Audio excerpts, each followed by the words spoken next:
ఆ రోజు నైటే అందరం కుర్రోళ్ళందరం కూర్చొని చేసేయాలి, రేపే వినాయక చవితి.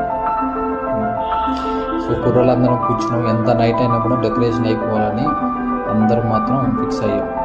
కొంతమంది అది, కొంతమంది ఇటు, అండ్ పైన కింద అంత క్లాత్ అయితే రెడీగా ఉంది, బాడీ అంత స్టార్ట్ చేసింది. కానీ ఎలాగోలాగా వేసేద్దాంలే, పోదాం రబ్బాయి, ఎందుకు టైం వేస్ట్, నార్మల్ చేద్దాం మళ్ళీ రేపు వద్దాం. లేదు మా కుర్రోళ్ళు అందరు ఏంటంటే చేసింది ఏదో నీట్గా చేయాలి, మంచిగా ఉండాలి, అందరు చూసి షాక్ అవ్వాలి, అరే మంచిగా చేసారు కదా కుర్రోళ్ళు, ఇక్కడ గల్లీలు మంచిగా పెట్టి మంచి డెకరేషన్ చేసారు అనుకున్నాం. అందరు బార్డర్లు కానీ ఆ డిజైన్ కానీ మంచిగా నైట్ ఎంతైనా కూడా అనుకుంటా చేసుకుంటూ పోయినాం. అందరం చేసేసి లాస్ట్కి అయితే మార్నింగ్ 3 అట్లా అయింది. చూడండి ఎలా ఉంది మీ డెకరేషన్, మీరు చూసి చెప్పాలి ఎట్లా ఉంది. సో ఇది మా గ్యాంగ్ డెకరేషన్.